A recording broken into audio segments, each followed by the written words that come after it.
ஜெபம் செய்வோம். கர்த்தாவே, பரிசுத்தரே, பரலோகராஜன், இன்று கொடுத்த நாளுக்காக நன்றி. தகுதி இல்லாத எங்களையும் கர்த்தாவே நீ தேர்ந்தெடுத்து இந்த இடத்துல அமர செய்திருக்கிறீர், அதுக்காக நன்றி செலுத்துகிறோம்.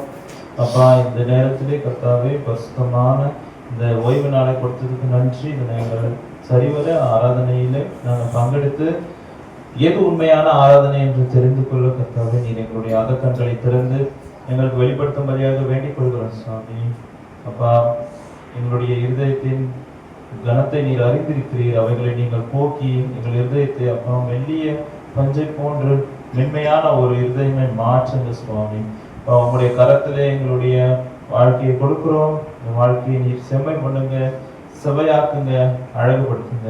நீ கொடுத்த நாளுக்கு நன்றி, கொடுத்த நேரத்துக்கு நன்றி. என்று சொல்லி நேரத்தை உங்களுடைய கரத்தில் கொடுக்கிறோம். நடக்கிறது. ஆமென். இந்த வாய்ப்பினை கொடுத்த சபையார் அனைவருக்கும், சபை போதகர் அவர்களுக்கும் என்னுடைய நன்றியை தெரிவித்துக் கொள்கிறேன். இன்றைய தலைப்பு என்ன அப்படின்னு பார்த்தீங்கன்னா, இன்றைய தலைப்பு என்னது?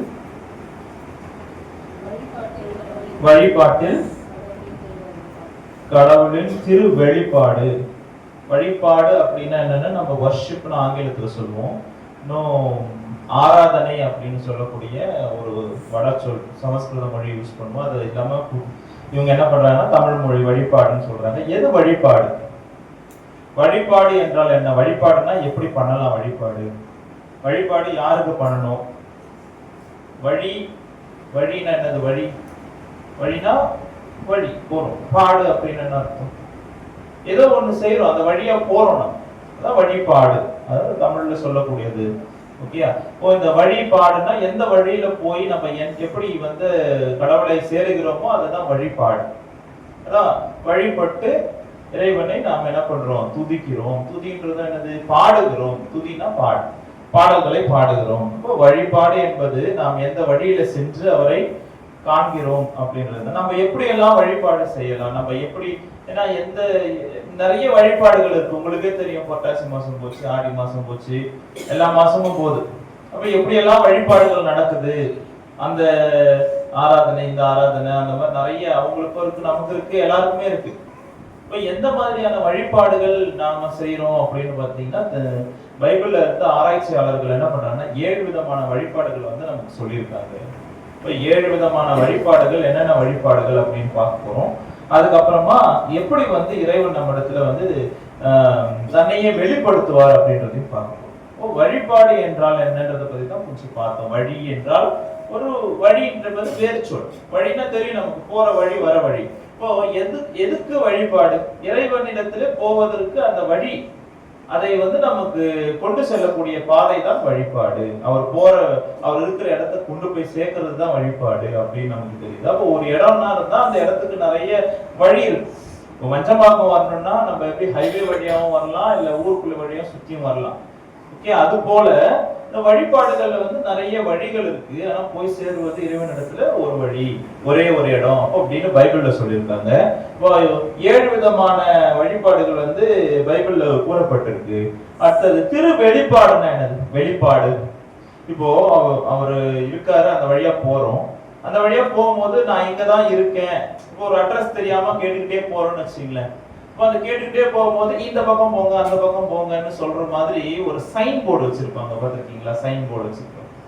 அப்போ உடனே கடவுள் ஆராதனை பண்ணும் போதோ வழிபாடு பண்ணும் போதோ அப்படியே ஏதோ நான் விட்டேன் பாரு அப்படின்னு சொல்லி அவருடைய சகல கரங்களையும் அவருடைய முகத்தையும் நம்மகிட்ட காட்ட போவது கிடையாது. ஆனா நீ போற வழி சரி அப்படின்னு சொல்லக்கூடிய மாதிரி சில வெளிப்பாடுகளை நம்மிடத்திலேயே கொடுப்பார். வெளிப்பாடுகள் வரும்போது அப்ப நம்ம சரியான வழியில தான் போயிட்டு இருக்கோம். அதான் வழிபாடின் வழியாக வெளிப்பாடு. புரியுதா நான் என்ன சொல்றேன்னு? இப்போ நம்ம இங்க இருந்து மஞ்சமாக்கம் போயிட்டு ஹைவேல போயிட்டே இருக்கும்போது நேம் போர்டு போட்டிருப்பேன். இந்த பக்கமா போனீங்கன்னா கொசப்பூர் இருக்கு, கொசப்பூர் இன்னும் 1 கிலோமீட்டர், இன்னும் 2 கிலோமீட்டர். அது போல வெளிப்பாடிலும் நிறைய ஒரு ஸ்டார்டிங் பாயிண்ட். இங்க இருந்து நீங்க கல்கட்டா போகணும்னா 1500 கிலோமீட்டர்னு வச்சுங்களேன். அப்ப 1500 கிலோமீட்டர் போது சின்ன சைன் தான் இருக்கும். போக போக நெருங்கிட்டோம் போது இன்னும் பெரிய பெரிய சைன் போர்ட்ஸ் வரும். எங்க பார்த்தாலும் கல்கட்டா உடைய போர்டெல்லாம் தெரியும் இல்ல? அதே மாதிரி ஸ்டார்டிங் பாயிண்ட்ல இருக்கும்போது அவர் நமக்கு கொடுக்கக்கூடிய சின்ன சின்ன வெளிப்பாடுகள் இருந்து போக போக அவரிடத்துல கிட்ட போக போக ஒரு ஊர் போற மாதிரி தான் நம்ம வாழ்க்கை. இன்னும் பயணத்துல நாம எங்க போறோம்? இறைவனை நோக்கி போகும்போது அது ஒரு ஊர் போற பயணம் தான். அப்ப நடுவுல இங்க ஒரு அற்புதம் நடக்கும், இங்க பெரிய அற்புதம் நடக்கும், சின்ன அற்புதம் நடக்கும், சின்ன வெளிப்பாடு. சின்ன வெளிப்பாடு ஏன் வருதுன்னா நம்ம தூரமா இருக்கும், அதனால சின்ன வெளிப்பாடு. நீங்க இங்க இருந்து கல்கட்டா போனா கல்கட்டா யாருக்குமே தெரியாது. இங்க யாருக்காவது தெரியுமா? எத்தனை பேர் பார்த்துருப்போம் கல்கட்டாவை? தெரியாது. ஆனா அங்க இங்க நேம் போட்டு குட்டியா இருக்கும். இத்தனை கிலோமீட்டர் போனா ஏதாவது ஒரு இடத்துல இருக்கும் இல்லையா? அது போல நம்ம கடவுள் கிட்ட போறதுக்கு தூரமான இடம் இருக்கும் போது சின்ன சின்னதா சயின்ஸ், அதுதான் சின்ன சின்ன வெளிப்பாடுகள். அது எப்படிலாம் வெளிப்பாடுகள் வருது போகும். நம்ம அவர்கிட்ட போக போக போக போக வெளிப்பாடுகள் பெருசாகிக்கிட்டே போகும். இதோ வந்துட்டோம் அப்படின்ற மாதிரி வெளிப்பாடுகள் பெருசா வந்து கடைசியில் அவரே நம் கண் முன்னாடி அவருடைய பிள்ளையோட அவரோட குமாரனோட சேர்ந்து நம் கண் முன்னாடி வருவார். அதுதான் நம்ம போய் அடைந்திருக்கோம் அவர்கிட்ட. அதுதான் நம்மளுடைய பரலோகத்துக்கு போறது. பரலோகத்துக்கு போகும்போது நம்ம ரீச் ஆயிட்டோம், அவ்வளவுதான், முடிஞ்சிச்சு. அதுக்கப்புறம் நமக்கு என்ன கிடையாது, அந்த இடத்துல டெஸ்டினி, நம்ம பயணம் கிடையாது. நம்மளோட வழிபாடு இங்க முடிஞ்சுதா, இதுக்கப்புறம் அங்க போய் ஒரு வழிபாடு இருக்கும். அது இந்த 1,00,000 பேர் வழிபட்டாங்க, 1,16,000 பேர் வழிபட்டாங்க. அது வந்து நம்ம எதில் படிக்கலாம்னா வெளிப்படுத்தின விசேஷம் 14:1-2 வாசி. பின்பு நான் பார்த்தபொழுது இதோ சீயோன் மலையின் மேல் ஆட்டுக்குட்டியானவரையும் அவருடைய கூட அவருடைய பிதாவின் நாமம் தங்கள் நெற்றிகளில் எழுதப்பட்டிருந்த 1,44,000 பேரையும் 1,44,000 பேர் அங்க இருந்துகிட்டு என்ன பண்றாங்க? நமக்கெல்லாம் முன்னாடி யார் நிக்கிறாங்க? அந்த பரிசுத்தவான்களுக்கு முன்னாடி யார் நிக்கிறாங்க? ஆட்டுக்குட்டியானவர் நிக்கிறார். ஆட்டுக்குட்டியானவர் நமக்கு யாருன்னு தெரியும். அவர்தான் பிரதான, எல்லாரும் காட்டிலும் பிரதான ஆசாரியர்னு சொல்லக்கூடியவர். பிரதான ஆசாரியர்னா யாரு? பூசாரி. பூசாரியோட வேலை என்னது? நம்மளையும் கடவுளையும் இணைப்பது. அவர் என்ன பண்றாரு? என்னை தொடாத, நீ தீட்டுப்பட்டவன் சொல்ல, நான் பரிசுத்தமா இருக்குன்னா நீ ஒரு ஆசாரி, நான் ஒரு ஆசாரி. அப்படிதான் அவர் நம்மள அவங்க கூட நிக்கிறாரு, முன்னாடி நிக்கிறார், நின்னு தேவனை தொடுறார். யாரு? இயேசு கிறிஸ்து. என்ன படிக்கிறீங்க? பின்பு நான் பார்த்தபொழுது இதோ சீயோன் மலையின் மேல் ஆட்டுக்குட்டியானவரையும் அவரோடு கூட அவருடைய பிதாவின் நாமம் தங்கள் நெற்றிகளில் எழுதப்பட்டிருந்த 1,44,000 பேரும் நிற்க கண்டேன். அல்லாமலும் பெருவெள்ள இரைச்சல் போலவும் பலத்த இடி முழக்கம் போலவும் சத்தம் வானத்திலிருந்து உண்டாக கேட்டேன். கேட்ட சத்தம் சிரமண்டலக்காரர் தங்கள் சிரமண்டலங்களை வாசிக்கிற ஓசையை போல் இருந்தது. இனிமையான ஒரு ஓசையோட வானத்துல இருந்து ஒரு சத்தம் வந்துச்சு அப்படின்னு சொல்லி, அப்போ என்ன நடக்க போகுது, பரலோகத்துக்கு போனா நம்ம என்ன நடப்போம்னு ஒரு முன்னோட்டம் காட்டுறாங்க. ஒரு முன்னோட்டம் உங்களுக்கு என்னன்னா, இந்த ட்ரைலர்னு சொல்லுவாங்கல்ல, படத்துக்கெல்லாம் ட்ரைலர், அது போல ஒரு ட்ரைலரை நமக்கு யார் இங்க காட்டுவாருன்னு பாத்தீங்கன்னா, வெளிப்படுத்தின விசேஷத்துல அங்க போனா இது இருக்கும், அது இருக்கும், 4 ஜீவன்கள் இருக்கும் அப்படின்னு சொல்லுவாங்க. 4 ஜீவன்கள் என்ன ஜீவன்? 4 பக்கத்துல இருந்தும் அவர் பரிசுத்தர் சொல்லிக்கிட்டே இருக்கிற ஒரு ஜீவன்கள். அதை பத்தி நம்ம ஏற்கனவே பேசியிருக்கோம். ஞாபகம் இருக்கு உங்களுக்கு? ஒண்ணு எப்படி இருக்கான்? காளமாடு, இன்னொன்னு சிங்கம், இன்னொன்னு பருந்து இல்லைன்னா கழுகு, இன்னொன்னு மனுஷன். இந்த 3 மிருகம் இருக்கு பாத்தீங்களா? இது வேற ஒரு இடத்துலயும் நம்ம பார்க்கலாம். நம்மளுடைய சகோதரர்களாகிய இந்து சாஸ்திரத்துல பாத்தீங்கன்னா, அவங்களுடைய ஒரு தெய்வத்துக்கிட்ட காளமாடு இருக்கும், அவங்களுக்கு இன்னொரு தெய்வத்துக்கிட்ட சிங்கம் இருக்கும், அவங்களுடைய தெய்வம் இன்னொரு தெய்வத்துக்கிட்ட கழுகு இருக்கும். அவங்க நாம எப்படி பார்க்கிறோம்? நம்ம முழுசா பார்க்கிறோம். அவங்க எப்படி ஒரு யானையை தொட்டு பார்த்துட்டு யானை என்ன நீட்டா இருக்கும், கால் என்ன குண்டா இருக்கும்னு சொல்றாங்களோ, அது போல ஒரு பக்கத்தை மட்டும்தான் அவங்களால பார்க்க முடியும். நம்ம மொத்தமா சேர்த்து பாருங்களா, அது எப்படி கனெக்ஷன் ஆகுது? ஏன் அவங்களுக்கும் இதுக்கும் ஏன் எப்படி பைபிள்ல இருக்கிறதுக்கும் வருது? ஏன்னா கடவுள் வந்து நீ எனக்கு தெரியாதவன் அப்படின்னு யாரையுமே விட மாட்டார். அவருக்கு என்ன ஆசை? பூமியில இருக்கவங்க எல்லாரும் தன் இடத்துல வரணும் அப்படின்றது தான் அவரோட ஆசை. அதனால எப்படி இருந்தாலும் அவர் நாமத்தை தெரியாதவங்க இடத்துல கூட எப்படியாவது பேசுவார். என்னை தடவியாகிலும் கண்டுபிடிங்கன்றாரு. அப்ப விட்டுருவாரா?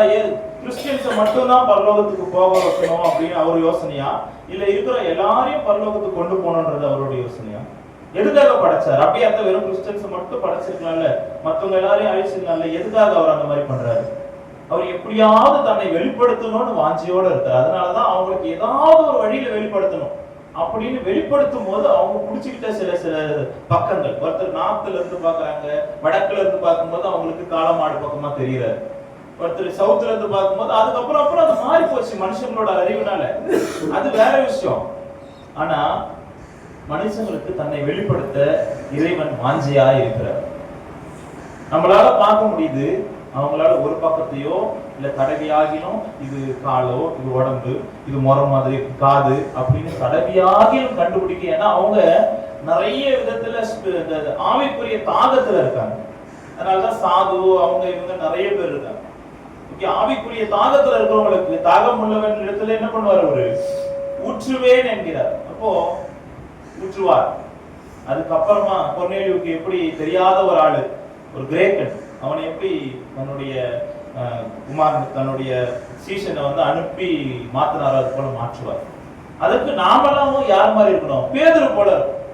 நாமளும் யார போல இருக்கணும், பேதுரு போல இருக்கணும். அப்பதான் கொர்நேலியு மாதிரி இருக்கிற ஆளுகிட்ட போய் நம்மளால சொல்ல முடியும்.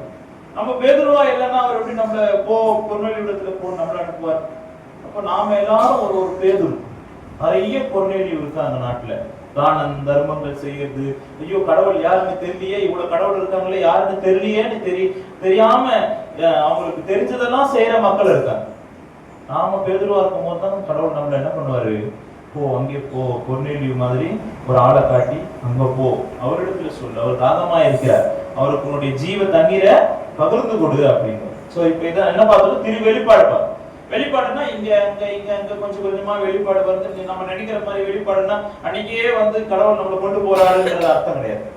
வெளிப்பாடுனா நம்ம கிட்ட நெருங்க வெளிப்பாடு எப்படி இருக்கும், பிரகாசமா இருந்து கொண்டே இருக்கும். வழிபாடு என்பது நமக்கு இப்போ என்னன்னு புரிஞ்சிருச்சு. நம்மளுடைய வாழ்க்கை பயணத்துல இறைவனை போய் சேர்ந்து அடையறதுக்கு நாம செய்யக்கூடிய சில விஷயங்கள் தான் வழிபாடு. அப்போ நம்ம நிறைய சங்கீதத்துல வாசிச்சோம், மலைகளே துதியுங்கள், அதே துதிங்க இதை துதிங்க அப்படின்றாங்க. அல்லேலூயா வானங்களில் உள்ளவைகளே கர்த்தரை துதியுங்கள். வானத்துல என்ன இருக்கு, மேகம் இருக்கு, நட்சத்திரம் இருக்கு, எல்லாம் இருக்கு, எல்லாம் கர்த்தரை துதியுங்கள், அவரை துதியுங்கள். அவருடைய தூதர்களே நீங்கள் யாவரும் அவரை துதியுங்கள். தூதருக்கு சொல்லணுமா என்ன, நான் சொல்லித்தான் செய்ய போறாங்களா? அவங்கதான் சதா காலங்களும் 1000 வருஷமா தூக்கி இருக்கிறாங்களே. இருந்தாலும் நமக்கு ஒரு மனசு, யாரு ஒரு தாவீதுக்கு மனசுல உடனே நம்மளும் சொல்லுவோம் அவங்களை தூக்கி சொல்லி அப்படின்னு ஒரு ஒரு சந்தோஷத்துல அவரும் சொல்றார், நீங்கள் யாவரும் அவரை துதியுங்கள். அவருடைய சேனைகளே, தூதர்கள் வேற சேனைகள் வேற. தூதர்கள்னா யாருக்கு தெரியும்? ஒரு விஷயத்தை சொல்றவங்க போய் ஒரு விஷயத்தை கொண்டு போய் சேர்க்கிறவங்க யாரு? தூதர்கள். சேனைகள் யாரு?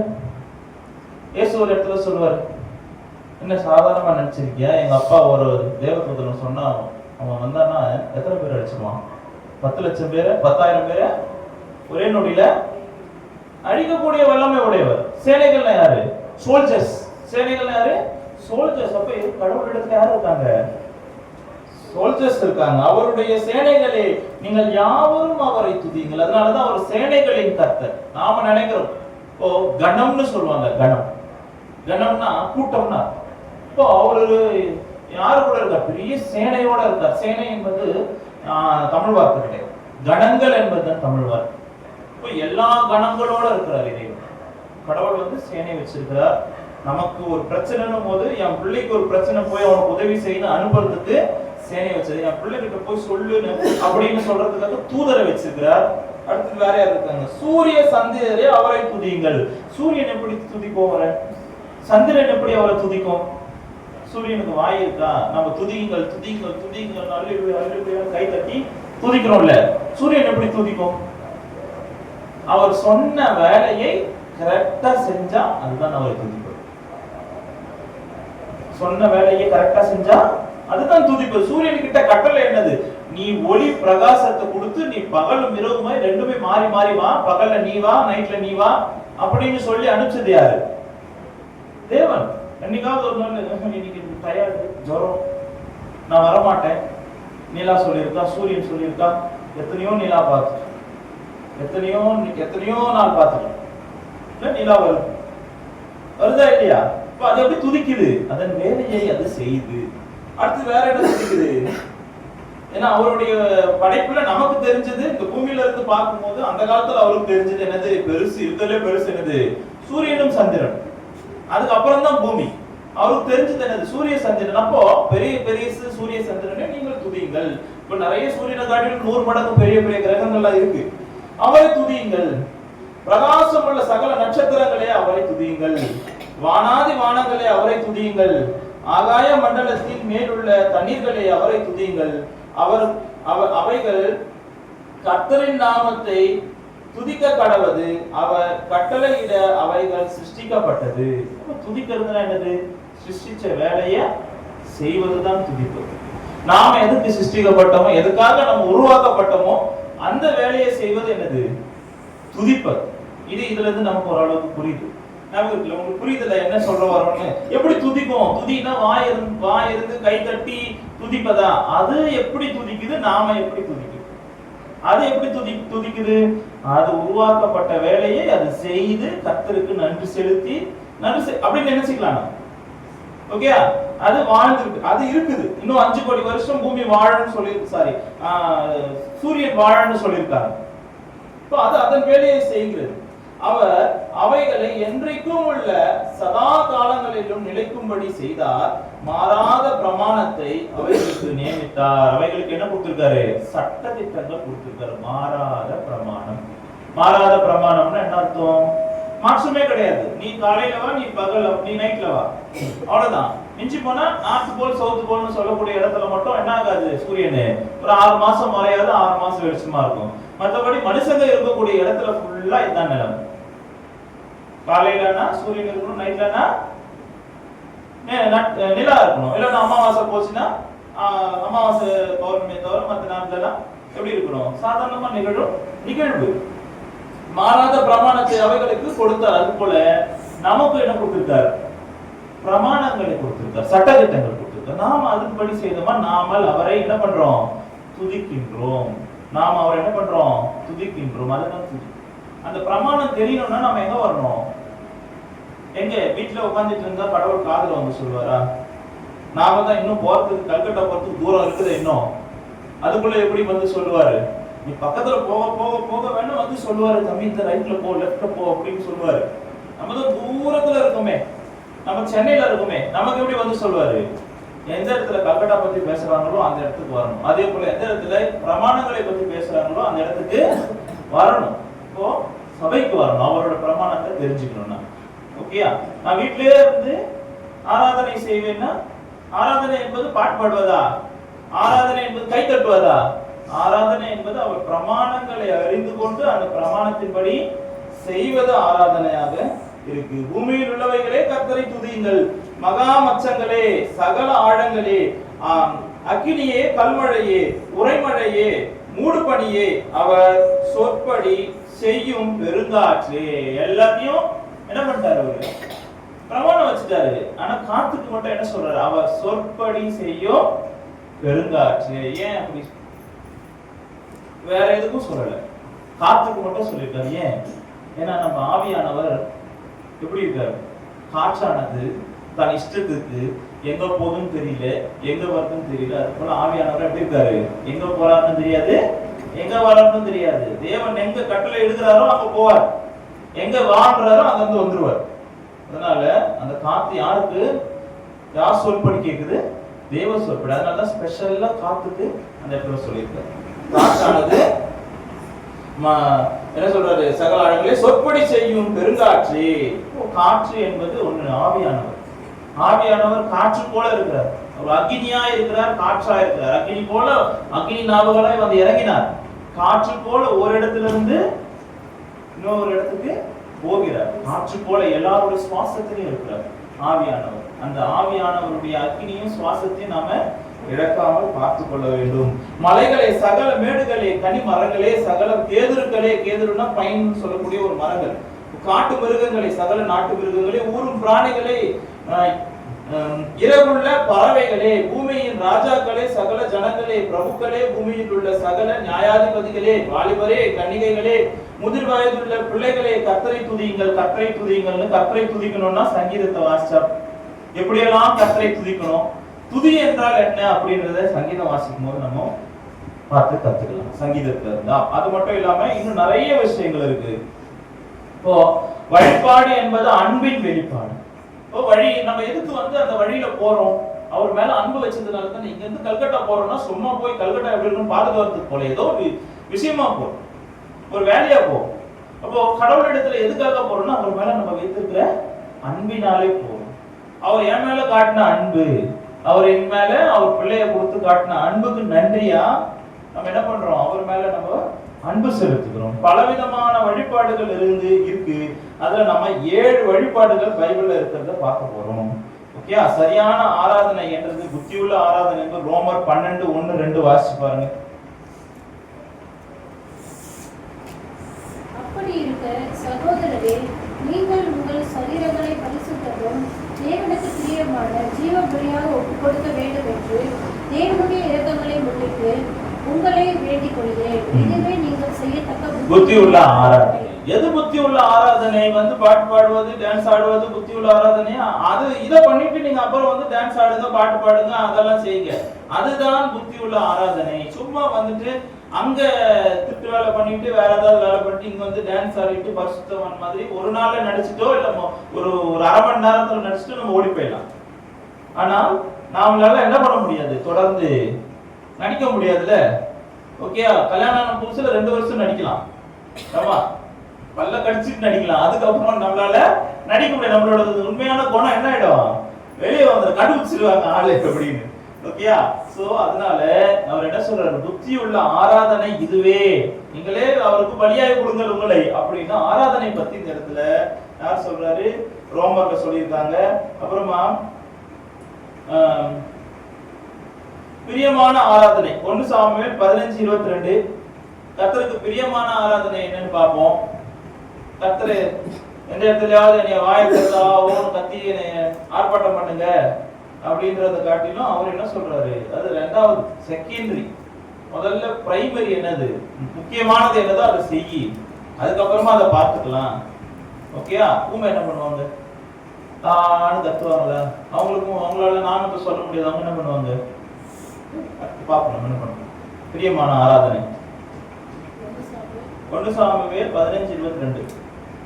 அதற்கு சாமுவேல், கர்த்தருடைய சத்தத்திற்கு கீழ்ப்படிகிறதை பார்க்கிறோம், சர்வாங்க தகன பலிகளும் கர்த்தருக்கு பிரியமாய் இருக்கவும், பலியை பார்க்கிலும் கீழ்ப்படிதலும் ஆட்டுக்கடாக்களின் இனத்தை பார்க்கிலும் செவி கொடுத்தலும் பாருங்க. அப்போ ஆராதனை செய்யறதுக்காக பலிகளை கொடுக்குறாங்க. அப்போ பலி கொடுத்து ஆராதனை செய்யறது அது ஒரு விஷயம் இருக்கு.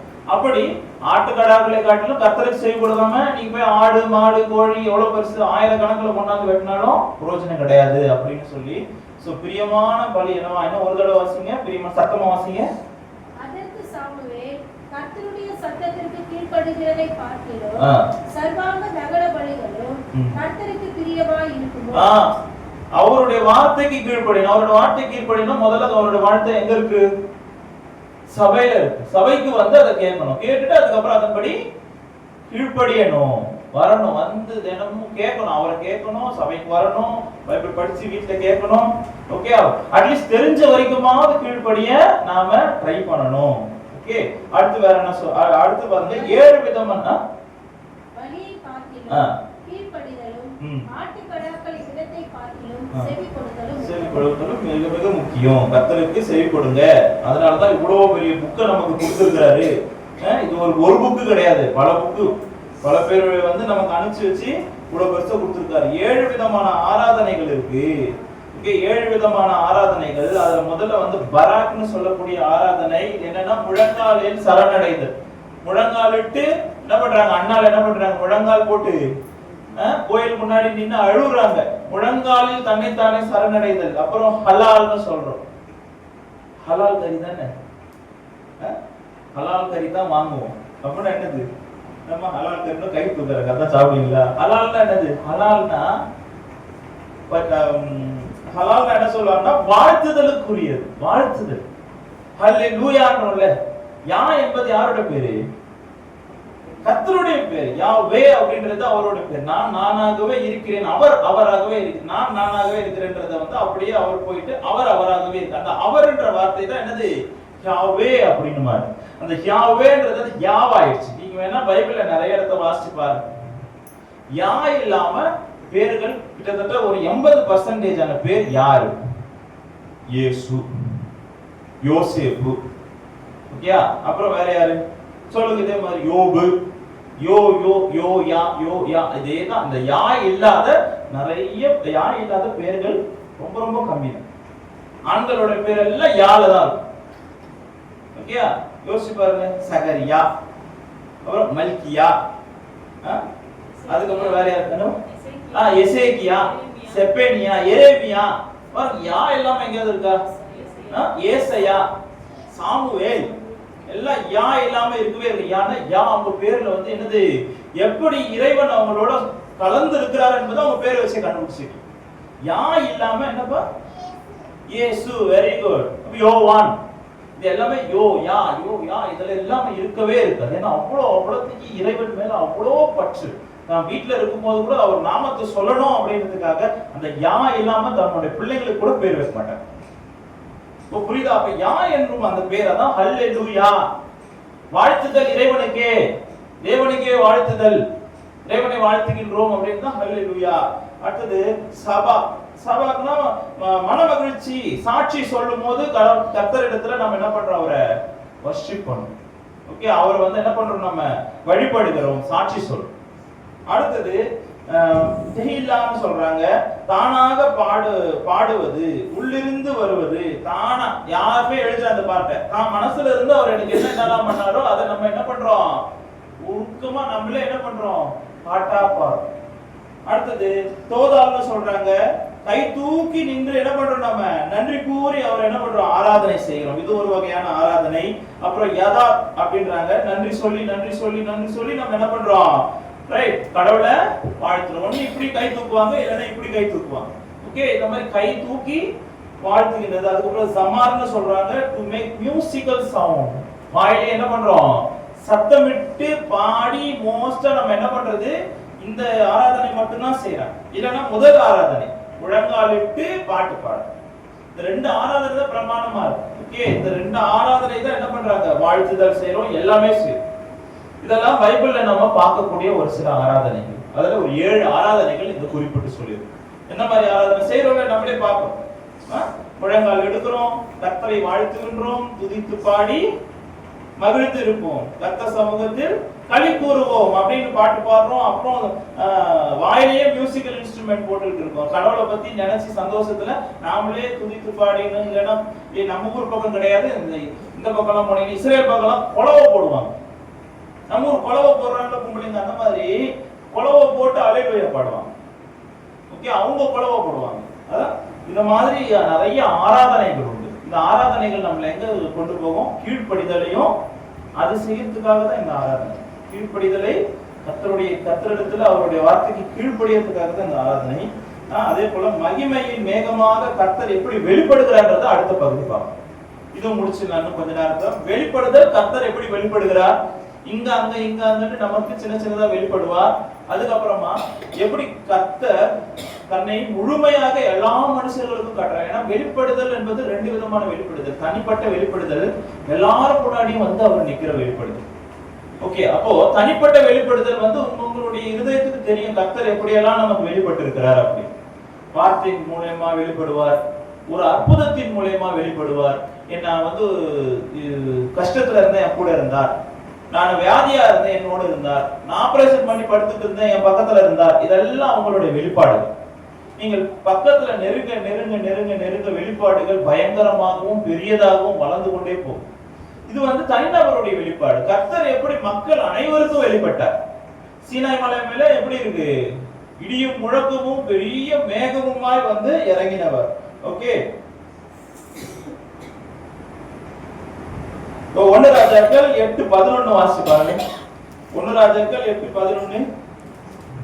மேகத்தின் நிமித்தம் ஆசாரியர்கள் ஊழியம் செய்கிறதுக்கு நிற்கக்கூடாமல் போயிற்று. என்ன இருக்குதாங்க? மேகம், கர்த்தருடைய மேகம். மேகமே, மகிமையின் மேகமே, இந்த நாளிலே இறங்கி வாருமே. அப்ப என்ன அர்த்தம்? கர்த்தர் வரும்போது எப்படி வருவாரு? மேகஸ்தம்பமாய் வருகிறார். பகல் நேரத்துல நமக்கு வெயில் படக்கூடாது என் பிள்ளைக்கு மேகமாய் வருவார். மேகமாய் வர கர்த்தர். மேகம் வருதுன்னா பயப்படக்கூடாது. மேகம் வரும்போது இறைவன் நம்ம இடத்துல வரார் அப்படின்றத பார்க்கணும். அடுத்தது வேற எங்க பார்க்கிறோம்? சீனாய் மலையில மேகத்தை பார்க்கிறோம். மேகம் வந்து எங்க இருந்தது? முதல்ல கோயிலை கட்டி அந்த இடத்துல பூசை பண்றாங்க. ஃபர்ஸ்ட் என்ன பண்றாங்க? பிரதிஷ்டை பண்றாங்க. பிரதிஷ்டான்னு சொல்லக்கூடாது, தமிழ்ல என்ன சொல்றது? முதல்ல ஆரம்பிக்கிறாங்க கோயில். கோயில் வந்து கடவுளுக்கு அர்ப்பணம் பண்றாங்க. அப்போ அந்த இடத்துல கடவுளோட மேகம் வந்து இருக்கிறார். அதுக்கப்புறமா இதுதான் முதல்ல கட்டப்பட்ட கோயில். அப்புறம் ரெண்டாவதா ஒரு கோயில் கட்டினாங்க, அதுல வந்து இறங்கல. இதே கோயில யார் பண்றாங்க? செப்பல் எடுக்கிற ஒருத்தர் வந்து கட்டுறாரு பாத்தீங்களா, அவர் பேர் என்னன்னா இந்த கட்டு வேலை எல்லாம் செஞ்சாரு பாருங்க.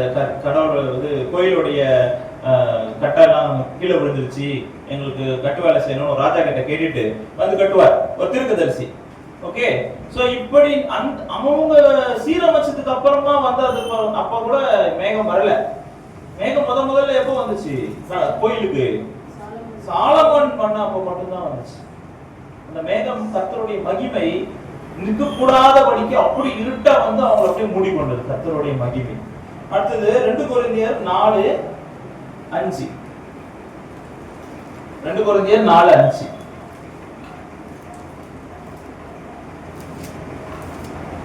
நாங்கள் எங்களையே பிரசங்கியாமல் கிறிஸ்து இயேசுவை கர்த்தர் என்றும் எங்களையும் இயேசுவின் நிமித்தம் உங்களை ஊழியக்காரர் என்றும் பிரசங்கிக்கிறோம்.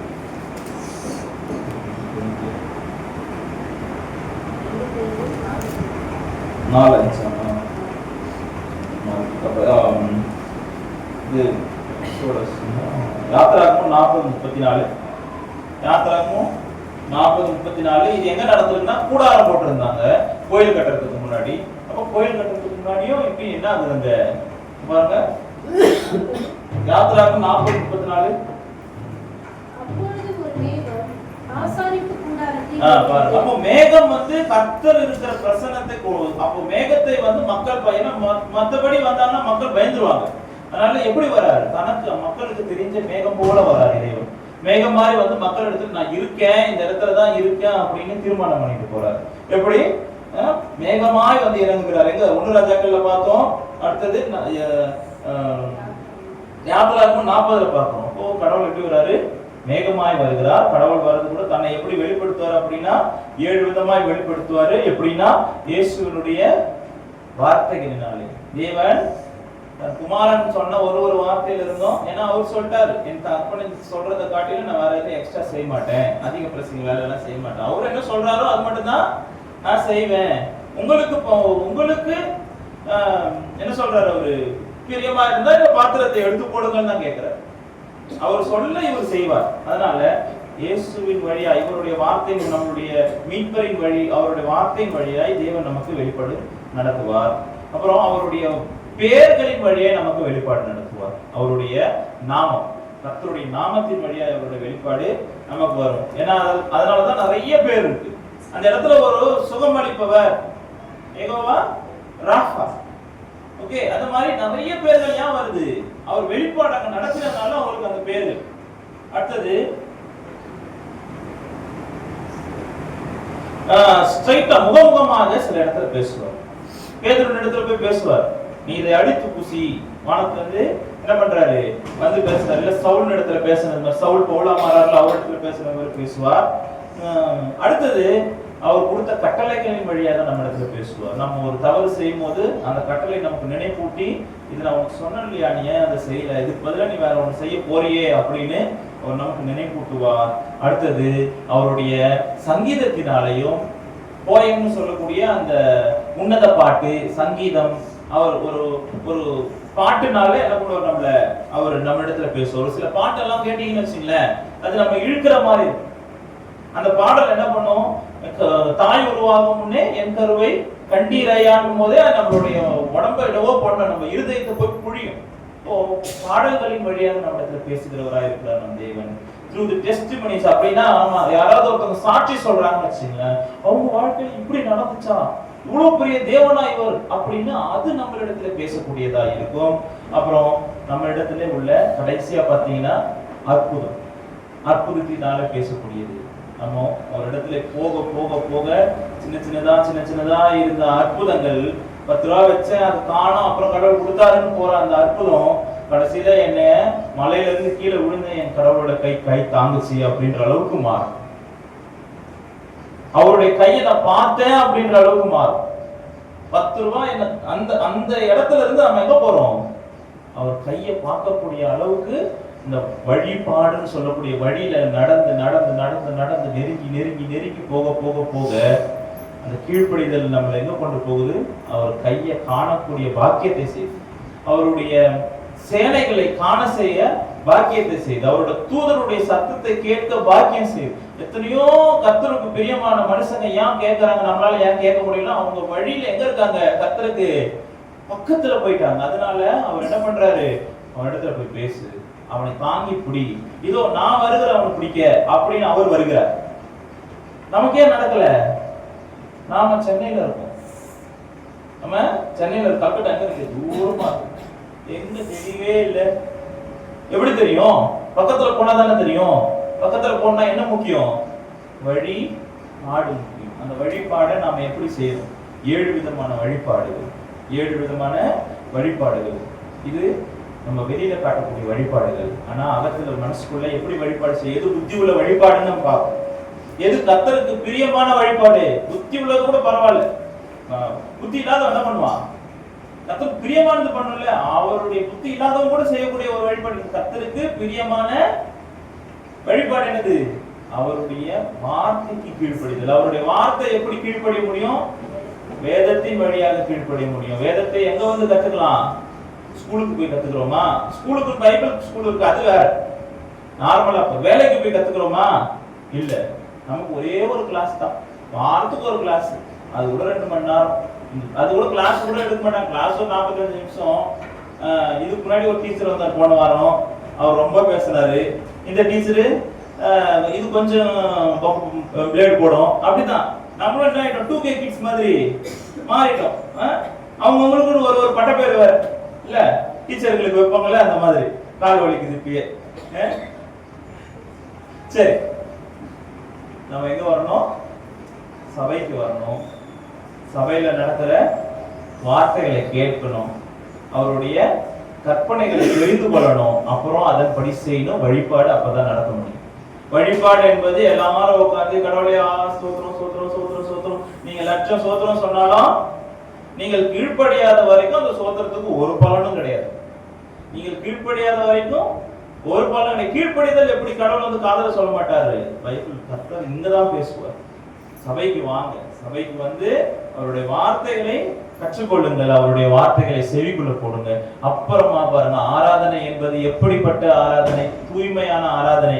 உங்களுடைய வாழ்க்கையில வழிபாடு என்பது உங்களை கர்த்தர் கை பிடிச்சு கூட்டு போகக்கூடிய ஒரு நிலைமைக்கு கொண்டு வரும். நீங்க ஒரு ஸ்டெப் எடுத்து வைங்க, கர்த்தர் உங்களுக்காக 2 ஸ்டெப் இறங்குவார். நம்ம கண்ணாலே பார்க்கலாம், நிறைய இடத்துல பார்த்து. என் பிள்ளை வருது, என் பக்கத்துல வருது, என்னை தேடுங்கள், அப்பொழுது நீ கண்டடைவீர்கள். நீ தேடாம உட்கார்ந்துட்டு இருந்தா என்ன பண்ண மாட்டீங்க? பார்க்க மாட்டீங்க. நான் பக்கத்துல தான் இருப்பேன், இந்த மாதிரி ட்ரம் இந்த மைக் மாதிரி பக்கத்துல தான் இருக்கும். ஆனா கடவுளே தெரியல, கடவுள் எங்க இருக்கிறானே தெரியல. நிறைய டைம் நானும் அதே மாதிரியான சூழ்நிலைக்கு வீட்டுல இருந்து மேல இருந்து கீழே விழுந்துருச்சு. கடவுள் என்ன பண்றாரு? கடவுள் எங்க போயிட்டாரு? எங்க வீட்லயே இல்லையா? ஒரு பிச்சு கீழே விழுதே அப்படின்னு ஒரு கொஸ்டின் வருது. அப்புறம் அம்மா சொன்னாங்க, நீ எதுக்கு இதை பாக்குற? யார் மேலேயும் விழுல பாரு, குழந்தை நிப்பாங்கதான். குழந்தை நிப்பா, குழந்தை மேல விழல, மனுஷங்க மேல விழல. நாங்க எல்லாம் வெளியே போனோம், ஜபம் பண்ணிட்டு வெளியே போனோம். ஒரு அம்மா, ஒரு ஊழியக்கார அம்மாவை வழியேற்படுறது. அப்போ விழுந்துச்சு. கர்த்தர் நம்மளை சுத்தம் செய்கிறார், கர்த்தர் நம்மளை சுத்தம் செய்கிறார். ஒரு புண்ணை சுத்தம் செஞ்சாதான் என்ன ஆகும்? அது ஆறும். அது போல நம்ம வீட்டை சுத்தம் செய்கிறார் அப்படின்னு சொன்னது. அப்போ இப்படி நினைக்கிறோம் நாம. இதெல்லவா ஒரு உதாரணம், இதெல்லவா ஒரு உதாரணம். எப்படி வந்து கர்த்தர் இடத்துல போனன்றதுக்கு இதெல்லவா ஒரு சாட்சி. அதை பார்க்கும்போது ஒரு வியப்பு இருந்துச்சு. உண்மையாவே கர்த்தர் என் அம்மா கூட இருக்கிறாரு. அந்த நிலைமைக்கு வரணும். ஒரு நடந்த துன்பத்தையே நினைச்சு நினைச்சு நினைச்சு அது கீழே விழுறத காட்டிலும் அந்த துன்பத்துல இருந்து என்ன கத்துக்கிட்டோம், எதனால அந்த துன்பம் நமக்கு வந்துச்சு அப்படின்னு நம்ம ஆராய்ந்து பார்க்கணும். கர்த்தர் நமக்கு அறிவு கொடுத்திருக்காரு. அப்படி செய்யும் போது புத்தி உள்ள ஆராதனை நாம செய்வோம். கொடுத்த நாளுக்கு நன்றி, கொடுத்த நேரத்துக்கு நன்றி, நெஞ்சுள்ள நேரத்தையும் கர்த்தர் இடத்துல கொடுக்கிறோம். நம்ம செய்யக்கூடிய ஆராதனை விளைவாக கர்த்தர் நம்ம இடத்துல எப்படி பேசுவார்னு பார்த்தோம். சோ கர்த்தர் நம்ம இடத்துல பேசலன்னு நம்ம எப்பவுமே சொல்ல முடியாது. இந்த 7 விதத்துல ஏதாவது ஒரு விதத்துல நம்ம இடத்துல பேசுவார். நம்ம ஏதோ ஒரு கவலையில வந்திருப்போம், இங்க ஒருத்தர் வந்து சாட்சி சொல்லுவாங்க, அந்த சாட்சி நம்மளை தேற்றும். ஏதோ ஒரு கவலையில வந்திருப்போம், வார்த்தை கொடுத்துருப்பாங்க, அந்த வார்த்தை நம்மளை தேற்றும். கர்த்தர் என் பிள்ளைக்கு ஏதாவது ஆறுதல் பண்ணலாமா? அவரு எங்களை, நாங்க ஸ்கூல் டீச்சர் இல்லையா, நாங்க எப்படி 40 பேரையும் அப்படியே பார்த்துட்டு போயிடுறோம், அந்த மாதிரி கிடையாது. 40 பேர் இருந்தா 40 பேருக்கும் தனித்தனியா போய் விசாரிக்கிறவர், ஒருத்தருடைய தேவைகளை சந்திக்கிறவர். நாங்க படிப்பு வரைக்கும் முடிச்சுட்டு வந்துடும் ஒரு சப்ஜெக்டுக்கு. அவர் ஒரு தேவை, நீ ட்ரெஸ் போடுறதுல இருந்து சாப்பிடுறதுல இருந்து தங்குற இடத்துல இருந்து சுகமா இருக்கிறாயன்றது வரைக்கும் எல்லாத்தையும் விசாரிக்கிற தேவன். அப்படிப்பட்ட தேவன் இந்த பக்கத்துல இருக்கிறார்.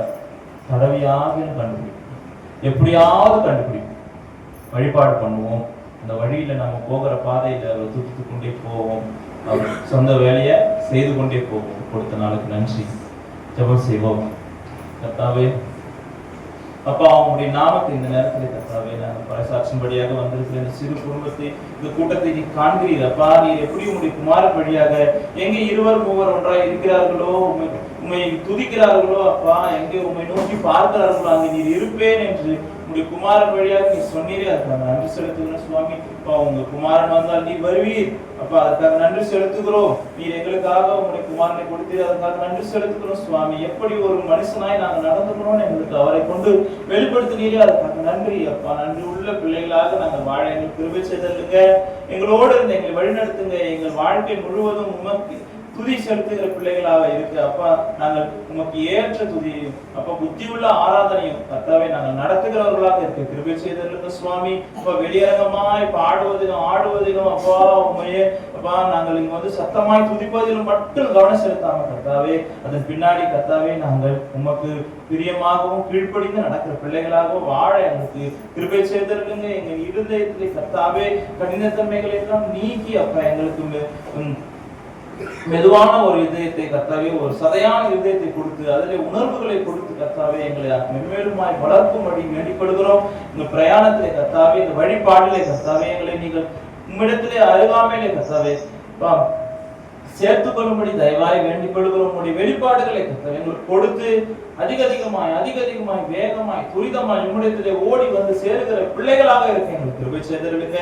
எங்கள் ஒவ்வொருத்தரையும் ஆசீர்வதிங்க சுவாமி. இந்த பயணத்திலே கர்த்தாவே, வாழ்க்கை பயணத்திலே அப்பா நாங்கள் சென்றடைய தூரம் இன்னும் அநேக தூரமாக இருக்க சொன்ன அந்த அநேக தூரத்திலே கர்த்தாவே நீர் உம்முடைய தூதர்களையும் சேனைகளையும் எங்களோடு அனுப்பி கர்த்தாவே நீர் எங்களோடு வருவீர் என்ற நிச்சயத்தை நாங்கள் பெற்றுக்கொள்ளுகிற பிள்ளைகளாக இருக்க எங்களுக்கு கிருபை செய்திருங்க. அப்பா, கொடுத்த நாளுக்கு நன்றி, கொடுத்த நேரத்துக்கு நன்றி. உண்மையே நீர் வெளிப்படுத்தி காட்டியதற்காக நன்றி செலுத்துகிற சுவாமி. அப்பா, எங்களோடு இருந்து அப்பா எங்களை நீங்கள் ரட்சித்து இந்த சிறு மந்தையை ஒரு பெரிய மந்தையாக, பலத்த மந்தையாக, ஒரு போர் வீரர்களாக மாற்றும்படி வேண்டிக் கொடுக்கிற சுவாமி. அப்பா, உமக்கென்று எழுந்து ஓடுகிற பிள்ளைகளாக நாங்கள் இருக்க எங்களுக்கு கிருபை செய்திருங்க. கொடுத்த நாளை மறுபடியும் உங்களுடைய கரத்துல கொடுக்கிறோம். இந்த ஆசீர்வதிங்க, உங்களை ஆசீர்வதிங்க சுவாமி. அப்பா, ரட்சகரும் மீட்பருமான கிறிஸ்து இயேசுவின் நாமத்தில் வேண்டிக் கொள்கிறோம். ஆமென்.